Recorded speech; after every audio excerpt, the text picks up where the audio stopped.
Hey, YouTube world, this is Rick J again. Hey, you guys, like whoever's seeing my videos, I gotta go back a little bit.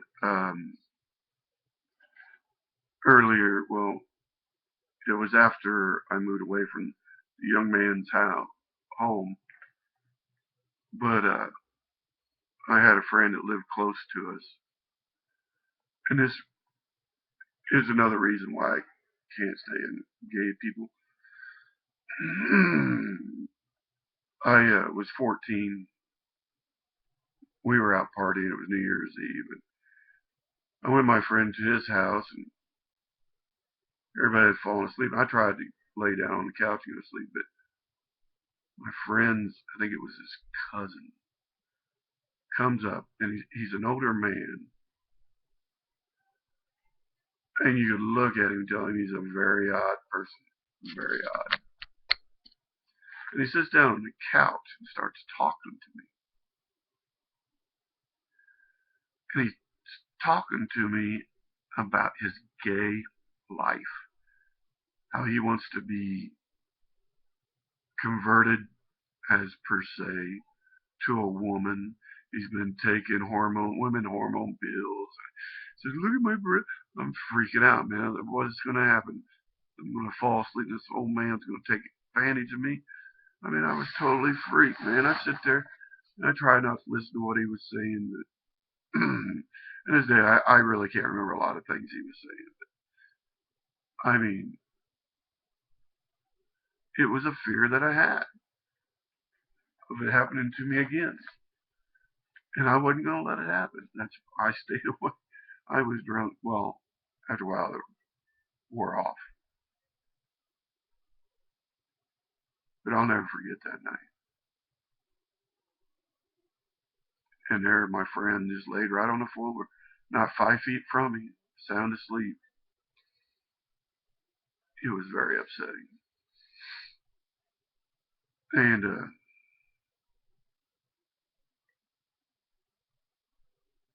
there's another incident,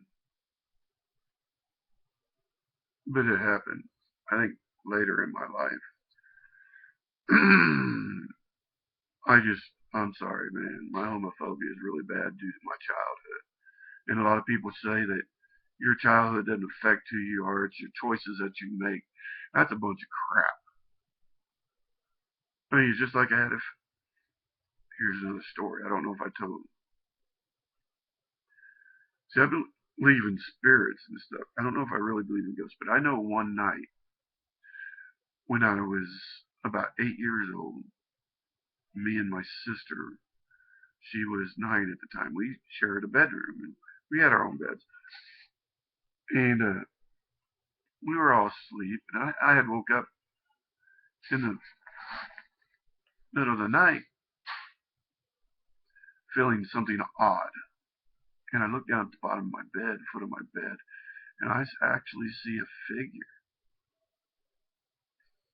floating there. It's a ghostly figure. It's just white, and it's just floating there. And this is not too long after my grandfather's passing, my mother's dad. So it's kind of got me curious. But it freaked me out, man. I turned back to my side. I put my head under the blankets. Like, what the heck's going on? And the next thing, I'm telling you, man, I hear music. And it's like an orchestra, a full orchestra. And I'm telling you, it was so loud, it sounded like it was right there in the room with me. Period. Hands down. There ain't no doubt about it. I thought about, maybe my mom's married music, but she don't listen to classical music. And anyway, back then, I mean, she was downstairs. We didn't have things. I mean, this was in 72. That'd be 8. Yeah, 72. We didn't have things back then that could play that loud. So for actual instruments. So until I was in my late teens, I mean, I never told anybody that. My late teens, I had to sleep with my head under the covers and with a light on. I mean, phobias come from, I believe, your childhood incidents that happened to you. I mean, I had fear of water due to me almost drowning at the age of 3. If I couldn't see the bottom of water, I didn't want to be in it, especially if it was brown and murky. But I eventually got over it. The fear of the night. I mean, nowadays it's hard for me to sleep with the light on, except for nowadays when my medication kicks in and knocks me out. But it's just so weird the things that happen in my life. And I imagine as I go along, I will remember other incidents that occurred to me through my life that have brought phobias or even happiness. I remember one day, me and my mom was the only one home. We had a gas stove that had the light, the pilot light every time. And I hear this great kaboom, and I'm in my bedroom, and I go off into the kitchen. My mother's on the other side of the kitchen on the floor. Well, what's that, Mom? She said it blew up. I let the gas go. Too long before I stroked the match. Fire department had to come, make sure the gas couldn't go in the freaking apartment for a couple hours. They had to air it out.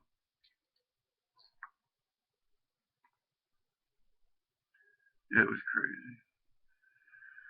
I really loved my mother. She tried her best to be the woman she could be for us, a mother she could be for us. And when she was either in the hospital or sound asleep in her chair, there's not much she could do. There was one time she was in the hospital. We ended up in Lafayette. Lafayette was a totally different city when I was a kid. I mean, we had very little crime. I mean, it was a good city to bring kids up in. So for a bunch of us, we started a riot in between State Street and Kossuth Street on 18th Street. The Walden boys and a guy named Sandy started it all. And oh man, I'm telling you, every cop in the city must have been going up and down Kossuth Street and 18th Street looking for us. Me and a friend of mine going through the street and coming from the side street and walking the yard. This old lady comes out. What are you doing in my yard? My friend's got a baseball bat. He says, get back in your house, old man. He was a crazy man. He was a crazy guy. Crazy boy at the time. We didn't care. We raised hell. The thing about it is the person everybody feared in Lafayette the most was my brother. Second oldest brother. He ran in junior high. He ran track. He used to do the 100-yard dash, 440 relay, and a long jump. And in junior high, he got medals in the long jump and 440 relay. And I'm serious. Stack of blue ribbons in 3 years, at least this thick. And that's not counting the red and the white. Seriously. He was good. And he played football. And he was stout. I mean, in high school, he walked down the hall, people split like the Red Sea. Serious. And let him by. My brother didn't care. There was a few times he just went up to people, come on. And they were so feared that nobody took him on. Wrestlers one day asked me and a friend of mine, we were walking through the gymnasium, going out of school. Hey man, you know that Mike McFall? Would you mess with him? And friend's like, well, you can if you want, but I'm leaving him alone. It was funny. Nobody messed with me because of my brother. I mean, they threw me down the steps once, and I think they realized I wasn't going to bring my brother on them, so I just left him alone. That was back when I was in 10th grade, I think. It was the wrestlers that threw me down to Billy and Bobby. I won't say their last names. Billy and Bobby, the brothers, the wrestling brothers.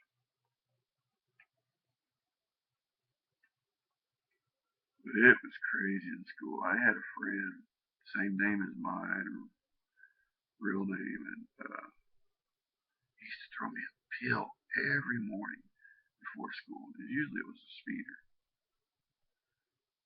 I think I told the story though. One day he threw me a double M lemon Quaalude car crasher it was called. And I took that mother, and in first class the teacher kicked me out because I couldn't stay awake. The next thing I know is sixth class. I'm waking up sitting in the hallway. I go to my class and there's only one guy in there, and he said, "Good to see you around there, Rick." And I'm like, "Fuck you." And next thing I hear is, "Mr. Can I speak with you out in the hall for a moment, please?" The instructor was in the freaking room too, and I didn't know it. And I was 18 at the time. We had, he says, "Son, I know you're 18 now and stuff. You pretty much do what you want to do, but please leave the profanity out of my classroom." "No problem, Deej." It was pretty hilarious. So, I wonder if he still remembers me in that day, not the teacher, the other guy. Should have asked him when I seen him a couple of years ago. Had some crazy days, crazy days. There was one time, I mean, I was, pretty good skater. I mean, I had no problem on wheels. One time I was so drunk. I went in there, put my skates on. I think I went around the floor 3 times and felt like 11 times. Just went over the seat, took the skates off, handed them in, and took off. I was too wasted to be on skates. Because it was very rare for me to fall. Seriously, very rare. There's one thing, the girls started noticing. I know they noticed this because they used to, but on the back wall, I used to skate forward. Well, I told this. Yeah, I told you the story about trying to go between the girls and the wall. There was one time I was skating backwards and I was going at pretty good speed, and a girl had fell and I didn't see her, and she was facing backwards to me. I mean, we were back to back, and I hit her legs to her back and flipped or just flew over. I hit her so hard, her glasses went flying across the floor faster than I did. Faster than I could hit the floor. Man, it must have hurt her pretty bad too. And I think she left after that. Then I had one time a girl asked me, she said, "Give me a push." So I give her this big push. She doesn't turn. She wasn't used to going the speed. She didn't know how to handle it. And she went smack right into the wall, face first. Oh man, I felt horrible. I couldn't skate for the rest of the night. I couldn't be on the floor. I didn't leave, but I couldn't. I couldn't leave the floor. Get on the floor. And then there was one time my sister broke her arm on the skating floor. I'm pretty sure the way it went is what she told me. I don't know if this is a story or not. It's just what I remember. Some old man was out on the floor and he lost his false teeth. So he was down on the floor trying to get his false teeth. And I mean, the floor was always packed. People were kicking his teeth, hitting him, and not knowing it. And he was my sister got to laughing so hard she just fell right down on her forearm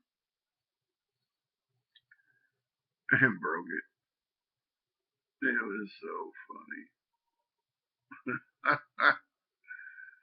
My sister always seemed to see the oddest things. She saw one time we were going down a real steep hill, and some guy was going down on a 10-speed bike, and he went to get up a curve, and when he did, the front wheel came off, and he was out. I would have loved to see that one. My sister always seemed to see the oddest things. And then one winter, she had this big Bonneville boat, man. I mean, it's like a 75. It's in its 70s. In the 70s, built from it. Green, a big ass Bonneville boat. And it's snowing out and it's slick, and we're going out and we're going to buy a bag of weed. And we go out to this place, and she goes to take the corner, and she's not only doing but maybe 5, 7 miles an hour. I said, don't hit the brakes, just take the corner nice and slow. And she starts to slide. And what she do, she hits the brakes. We slid. It was so cold out. We slid, hit the stop sign, and broke it, snapped the post in it right out, right off down at the bottom where the bumper hit it. Went over it, got back on the road. We just went on. We weren't staying there. Tell them that we done it. Oh, we've had some. I started dating a girl, and how we first met, and I do not remember, but she tells me we had a big party at a motel. It was a motel. It was actually an inn. It was called Budget Inn. And I had been bugging her this whole part, and I don't remember because I blacked out. And I actually followed her outside or whatever, and she threw me down the stairs. And I don't remember a lick of it. But I remember that I liked her, and I stayed after her. And we started dating, and we dated for quite a long time. Quite a long time. I was actually her first. I tried to get hard to get in her panties, man. I did. And we used to sleep out in the backyard in a sleeping bag under the trees, under the midnight sky. Oh man, it's so beautiful. We used to lay there, talk, and flirt around. And one night I started messing around with her. And I stopped, and she says, "Why did you stop?" I said, "I figured that's about as far as I'm going to get." She says, "You don't know until you try." So I tried, and we had a good night. Really good night for me. Boy, man, what I would give to be 25 years younger, I wouldn't give my daughter. And even though my son hates me, I wouldn't give him either. Yeah, my son really hates me. But that's all right because I understand. I understand completely his pain and his suffering. So it's cool by me.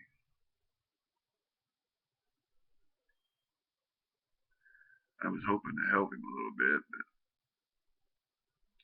I got all dumbfounded and in the hospital.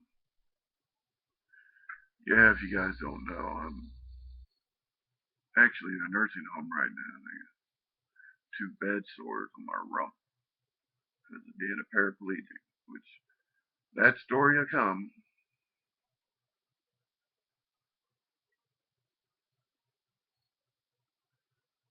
There's even one time at this old folks home that used to have, there was a flagpole and it had fern trees all around it. And it had a big rope. They never put a flag on it. And the rope was double. And we found out that the rope was long enough and you could sit down in that rope and it had a big tail at the end. And pick up people, take it, and swing you around that turkey, man. And we'd be swinging out on the outside of the trees until some old lady across the street. She seen us doing it, and she says, "You boys need to quick get out of there. That's not very safe." Next thing we knew, the rope was off the flagpole. So she ruined our fun. I mean, we even had a smoking area in high school. We did. It was outside, but we had one.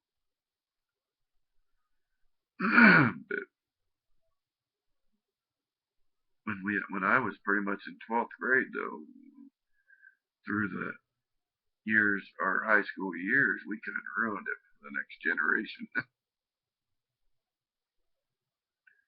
But the next generation actually really ruined their smoking area because they started vandalizing and putting graffiti.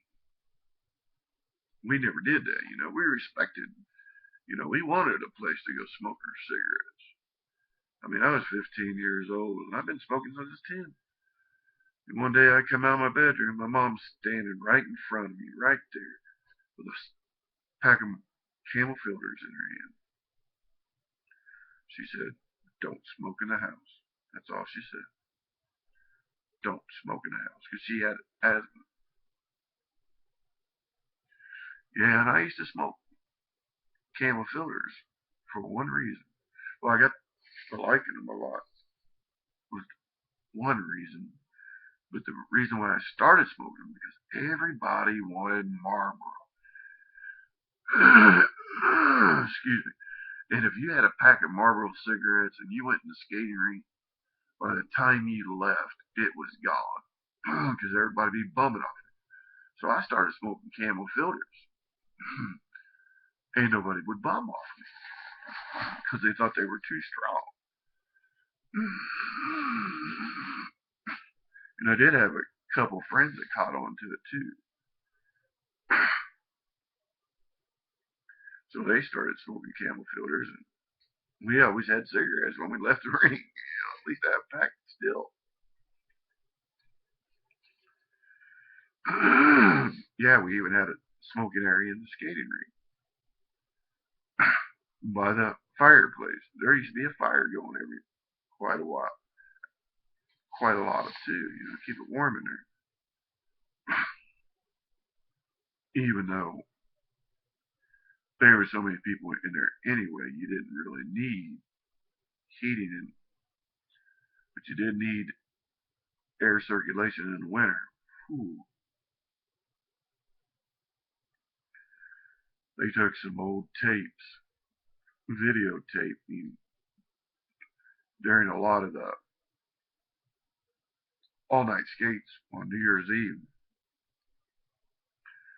I'd really like to get a hold of those tapes and see if I'm on any of them. I imagine I am. That's what I miss the most. Those wheels below my feet.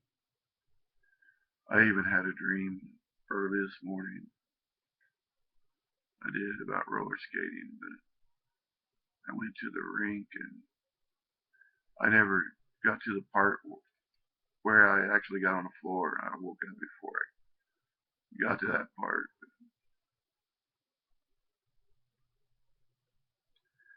Yeah, I got some really odd dreams to tell you about. But I think that's good for now. Just wanted to add a little bit of more info about my younger life and why I have homophobia and stuff like that. But this is Ricochet, man. Peace out.